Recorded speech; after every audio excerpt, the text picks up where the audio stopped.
So guys, Rufai has come out to react to a video that went viral where a police officer was seen tying the shoelaces of Gandujes, the former governor of Kanu State. So guys, you can see how they've reduced the Nigerian police to nothing. Just take a look at how Arise TV crew have reacted to this video. Just take a look. Police officer who's come under fire on social media for lacing the shoe of Abdullahi Gandujes, the national chairman of the All Progressives Congress. Rufai, Vimbai, please take a look at this video showing this young officer who's not been identified as of yet. Is this what our politicians are turning our police officers into at this moment? My father was a police commissioner, and you know how it makes me feel at this point. Haven't you heard worse cases? They tell me. Please, you need to see all these police guards that got big men. You need to see the things they do. We can't even, it's only lacing shoe you have seen. They are more than deeper than that. Yes. So, but the question is, can't Mr. Gandujes lace his shoes again? What happened there? Or the policeman just wanted to help him lace his shoe. You see, that's kind of the system we have built. In a sane environment, you don't have over half of your police force guarding VIPs. If this environment was sane, you would never need to guard VIPs in the first place, because there's going to be general holistic security across board. Right. There are some climes in the world that lawmakers, top politicians, don't even have police guard, or they have to request for them on special cases after threats. There are some climes in the world that you will get into a train with politicians like this. They don't need to have guards. But when a sizable portion of the Nigerian police force is with all these big men and they go around and these big men feed them morning, afternoon, night. A man that feeds you morning, afternoon, night, you will lace his boots. That's just it. Yeah.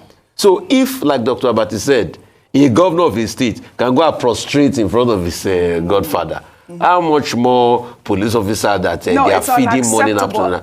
It's unacceptable, but Oji, is that not a reflection of our country? Yeah. Is that not what led to, you see the Chinese man giving them, how much was it counting for them in the hands? We saw that story. So when that happens to a foreigner, we scream blue murder. What about this? Politician saying, go down. Lace my shoe, and he was laughing, he was enjoying it. Sweet treats. I know he wants to speak. No. Dr. Gandujes may not have asked him to lace his shoes. Okay. The man himself will voluntarily do it. Okay. Do you know whether that policeman has collected salary? Maybe it's Gandujes that is paying his salary. So he will be loyal to him. Yes. In fact, you say you are... I'm a daughter of a police. You have not seen policemen carrying bag for madam. I have seen following wives of politicians. Why I thought I should highlight to the market. We need to reform the police. And they will be very happy to do it. Don't do that. In fact, somebody was telling me about it. No, they carry bags. I don't have proof of one washing police. No. This is unacceptable. Okay, but this is not acceptable. But we shouldn't say that. No, but that's what's happening. But that's what's happening. Highlighted this. No, that's what's happening. Speaking about the state of our police officers. You see an adult who has a wife and children at home. Yes. They will give him bag to carry. Yes. And he will be very happy carrying madam's bag. Can you just imagine this? Well, speaking about the state of our police officers. Yes. Let's see how friendly they are. Meanwhile, a video that is now making the rounds on social media showed a Nigerian police officer climbing a Mercedes-Benz with reasons yet unknown. Let's take a look.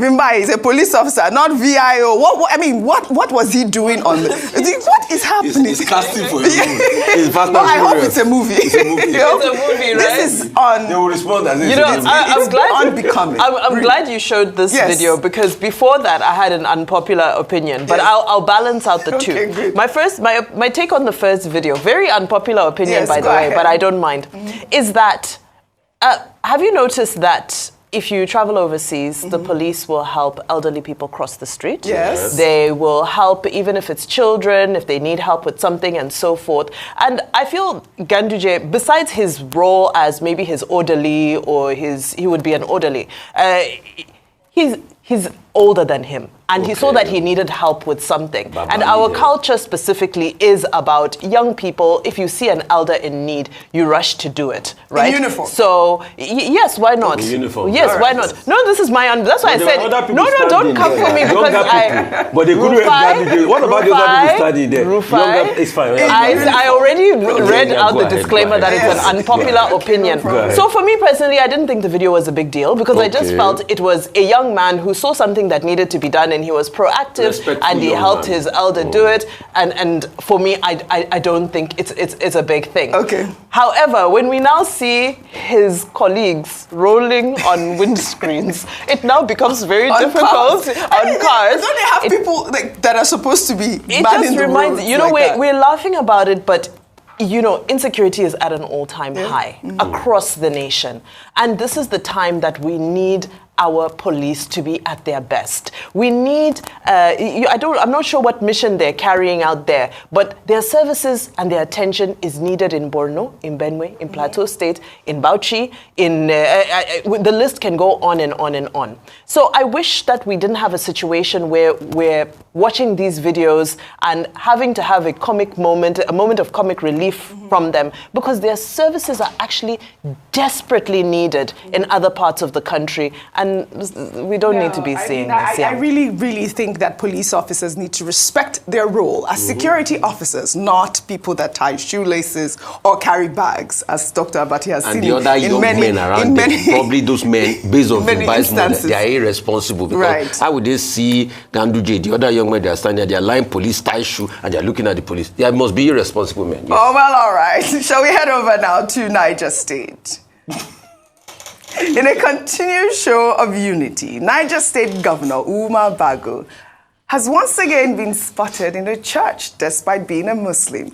Bago over the weekend visited the Living Faith Church, where he delivered a message of peace and love to the people of Niger State, and in recognition of his commitment to development beyond religion, ethnicity, or political affiliation, he was presented with a symbolic gift. Let's take a look. When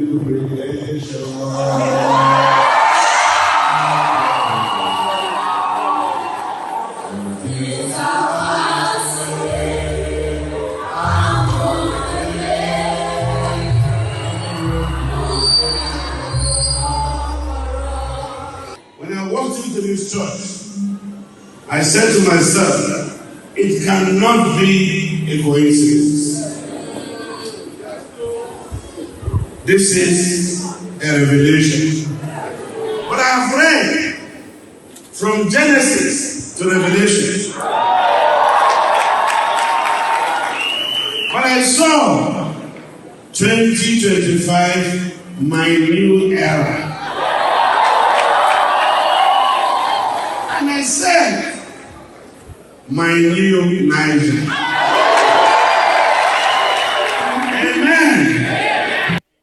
Oh, I love this. This was so beautiful. Please, really, we have to applaud this show of unity. I saw you having goosebumps. We know the governor has consistently demonstrated inclusive leadership, governing with equity and a strong sense of responsibility. This should be encouraged across board.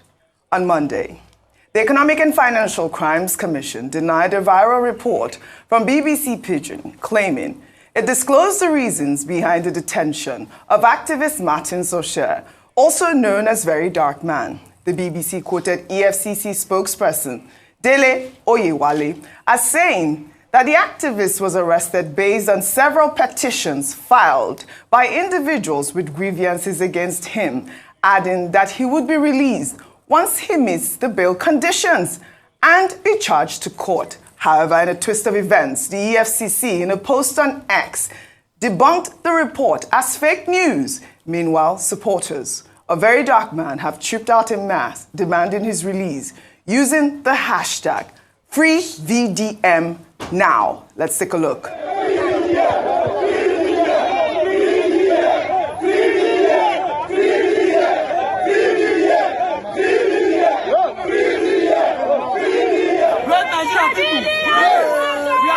Today, and we have shown the message to the world that as Nigerians, we must protest against every oppression. We must protest injustice. Leave media for us. Leave media for us. Carry Ayabelo, bring media.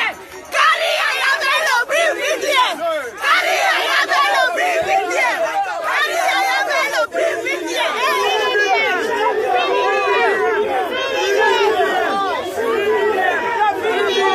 They mess with the whole country because see as BDM, small VDM, see as he block road. Who's small? See as he block road. Only VDM, I'm block this guy. Yes, yes. Free VDM, see as he block road. Free VDM, free VDM, free VDM. Let's go.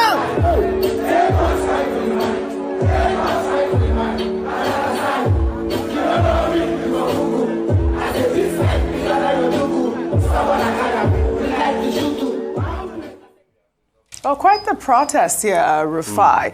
But you know, the story that came out yesterday was that, you know, EFCC had released a statement saying that, you know, the very dark man was going to be charged to court. He was petitioned by several people and now they've debunked it, which I felt it was quite disrespectful of the EFCC to be able to debunk news as fake news on their Twitter handle without telling us what really is going on with VDM. Let me take this tweet before I come to you, Rufai. This person wrote, as of now, the EFCC has provided no official statement, no clear charges, no legal justification, just silence and detention. That is not how a just system operates. We must stop criminalizing boldness. We must stop punishing the voices that refuse to kneel until there is lawful justification and due process. This arrest is unjust. Rufai. So, please, EFCC should save themselves all of this embarrassment. They put fake news on people's tweets yesterday. They even put fake news on my tweets. EFCC, I have facts. Because I also spoke to sources in the EFCC that said the same thing the BBC reported. And if they want to challenge me further, I have facts. If they want to challenge me further, I have facts that I spoke to sources in the EFCC that said that. The problem, what is going on with them is that there's a contention internally. At first, they want to get the charges out first before they release a statement. That is what is happening. And the process of getting those charges out is still delaying. And my advice has always been, do not allow for an information lacuna. And that's why when I was speaking to those sources, those were my exact words. Don't allow for an information lacuna. Accept, and also the fact that it was a multi-security agency exercise that happened. So, and that was why I reposted that story yesterday.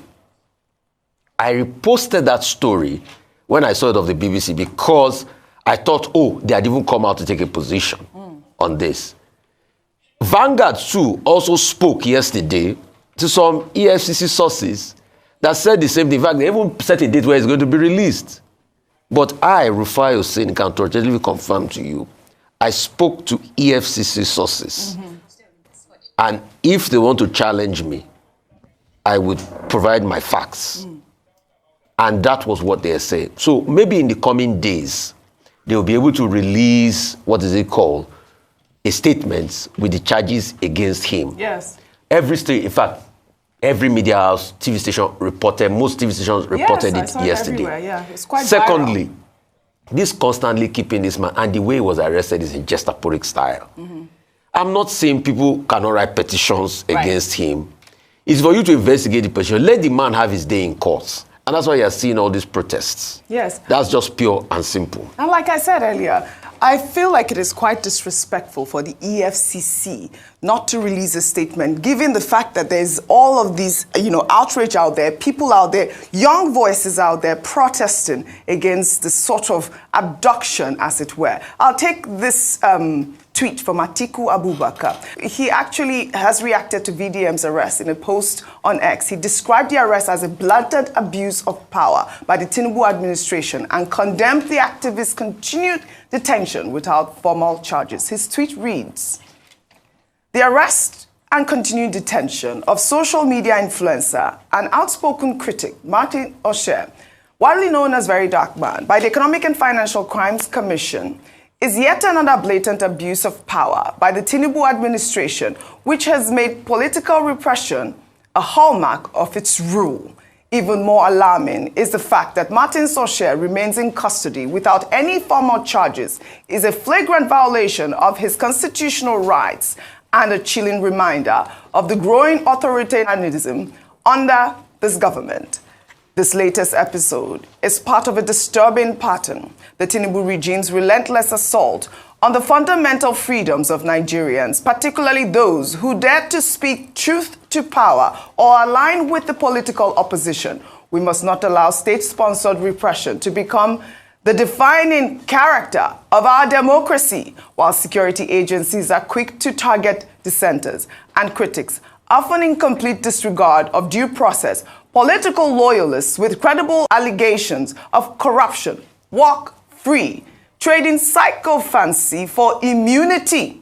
The Tinubu administration's systematic crackdown on opposition voices is nothing short of disgraceful. It is an affront to democratic norms and must be fiercely condemned and resisted. A quick comment from you before we move to the next story. I mean, I think long and short of it is that the public deserves an explanation. Yes. He's obviously a gentleman who has a massive following, and people have come out. Remember, we took videos of people who have been impacted by him positively. So there are people who are worried about him. And the longer the AFCC takes to speak, the more the window of legality becomes questionable. Yes. So it's really important for us at this stage to be able to preserve, Dr. Abatti might correct me, it's called habeas corpus, right? Which is around unlawful detention. Yeah. Because we can't degenerate to a country where, people, now we've set a precedent where people can just be detained and held without explanation. I was just reading a statement from Deji Adeyanju, I believe from this morning, where he's saying that he is yet to receive, as the lawyer, an official petition from the EFCC. So he still doesn't know, in his own words, he still doesn't know why his client is being detained. Oh, but I thought he released a statement, the law firm released a statement saying that it was cyber stalking that he was being arrested for. He was being detained for. Yeah, we read that full statement yesterday. EFCC did show them a document, according to Deji, saying that he was held on the grounds of cyber stalking. So you can see that EFCC now has shot themselves in the foot, because if Deji Adeyanju claims they showed them a document that talked about cyber stalking, and they said the BBC story was false, you can see EFCC are the ones lying. Yeah, BBC because that was what BBC reported. No, BBC is reporting multiple petitions, including cyber stalking. Okay. So that means you can see EFCC in coming out to say fake news to the BBC was wrong. So you can see why they are not correct with their facts. I think we just plead with the EFCC at this point that come out with a statement. Don't leave an information like that. Lay out the facts. Just to cool the tempers. All right. Yeah. I mean, like I said, the rule of law must be obeyed, and we demand a written response as to the detention of very dark man. We'll take another story now in Rivers State.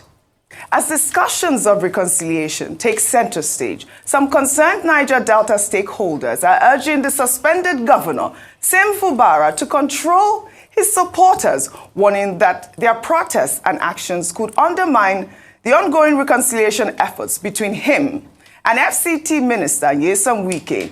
They specifically pointed to recent demonstrations, including the walkout by pro-Fubara women during the First Lady's Empowerment Program in the state last week. The women staged a walkout when Theresa, wife of Ibok Ete Ibas, the sole administrator of the state, was invited to speak. The women got up and left the hall, chanting slogans like, "Bring back Fubara. We don't know Ibas." Let's take a look.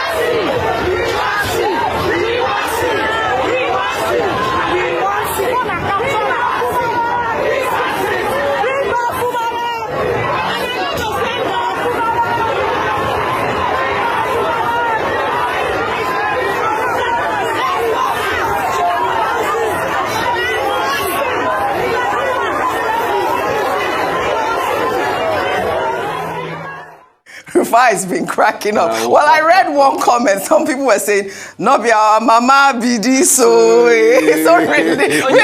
No, but I'm reporting the news. But apparently, I believe that some women have come out to say that they were expecting the first lady to speak and not, the sole administrator's wife. But the sole administrator's wife is already speaking. She's Okay, hold on, Rufai, can we speak? Okay, hold on. Before I come to you. Meanwhile, the minister of the Federal Capital Territory, Wike, blamed Governor Sim Fubara for the walkout, describing the incident as both disturbing and embarrassing.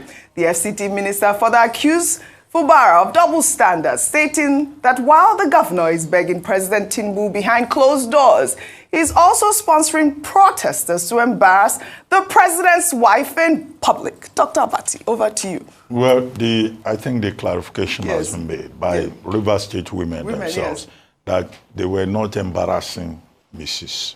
Senator Remi Tinubu. Yeah. We all know that Senator Remi Tinubu has been doing a number of programs that we have commended on this program.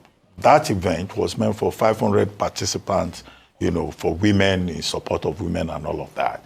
Now, when the event was advertised, even some of the T-shirts that the women were wearing had a picture of the First Lady of Nigeria and also that of Mrs. Fubara. Yes.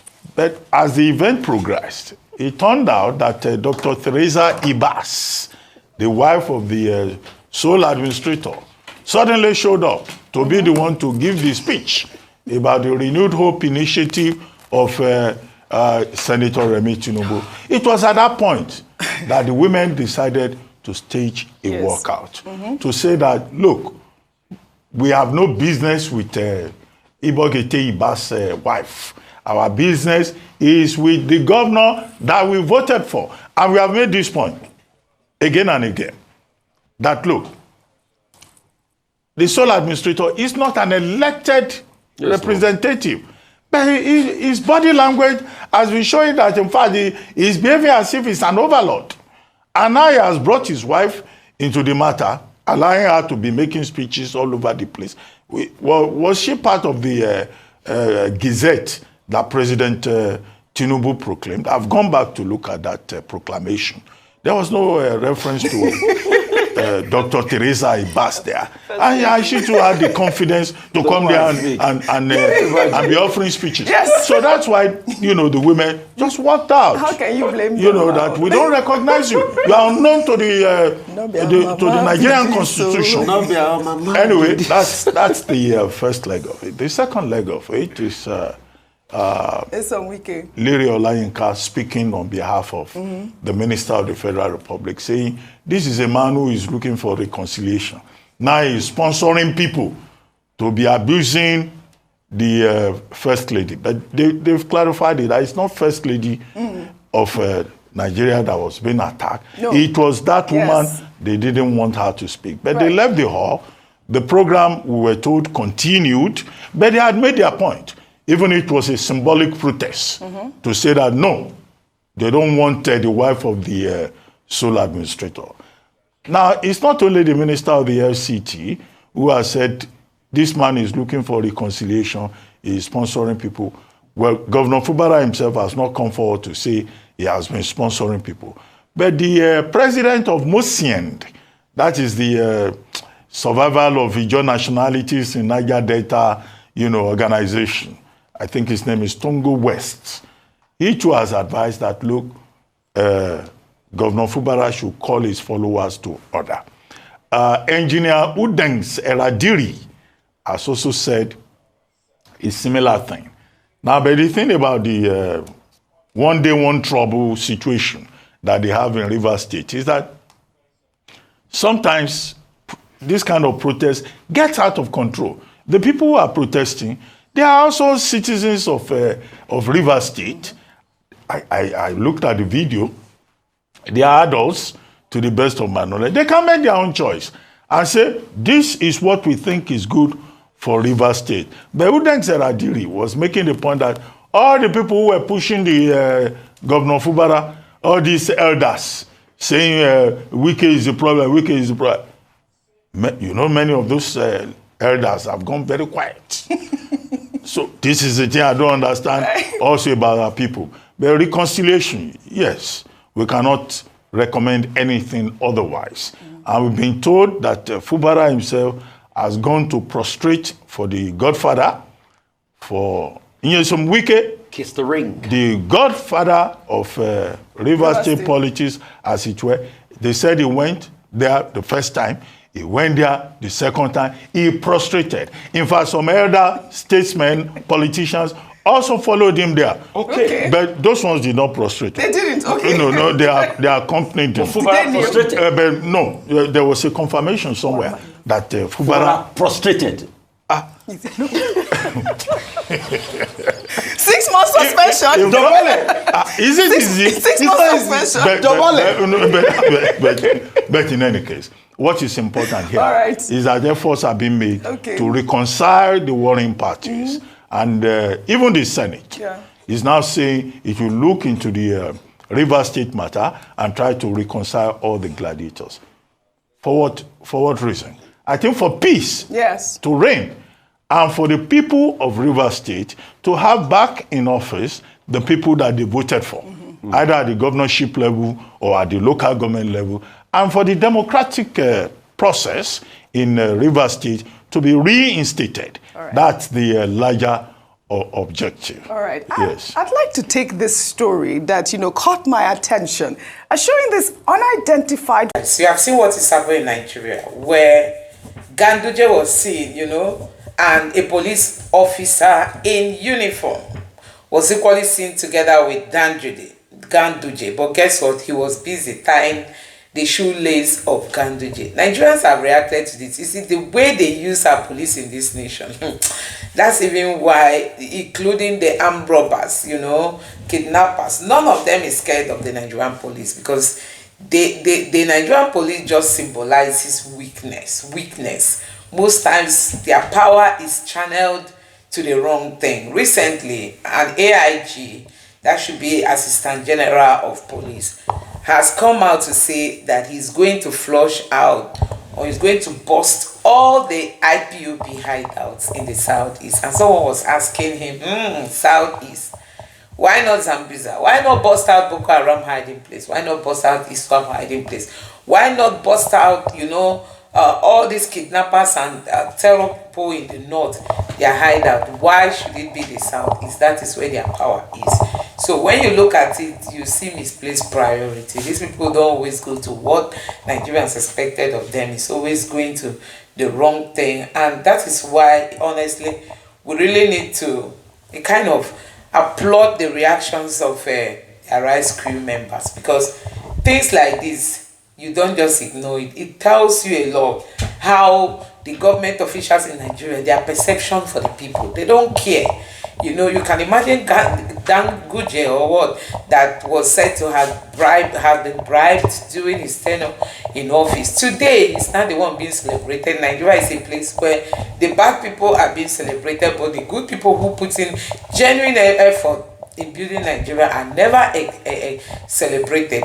We've seen the Nigerian country or Nigerian government where people like Femi Gbajabiamila, those that have problem in the United States, even the governor of Ogun State, and many other of them, they have one problem or the other in the United States, or they've been debarred, meaning they can't practice law in the United States. And guess what?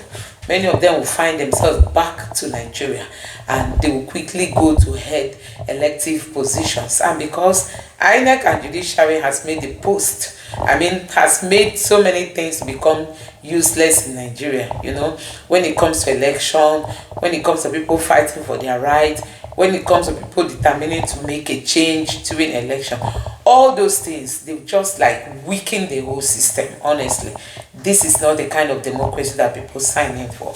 And that is why what is happening today is really so pathetic. How they want to gag everybody into the Labour Party, into APC, so that everybody will be mandated to vote for Tinubu. That's just what they are doing, despite the colossal failure Tinubu want to come again to waste another 4 years of the Nigerian people. And now, people are not even lending their voices. They are all silent. Anyway, let's see how all this is going to play out. I think it's time to start calling them out because this country must be rescued. Let me know your thoughts in the comment section below. Please don't forget to subscribe to the channel. Turn on the notification bell. Please give this video a like so that YouTube can recommend it to others. Drop your thoughts in the comment section below. Thank you.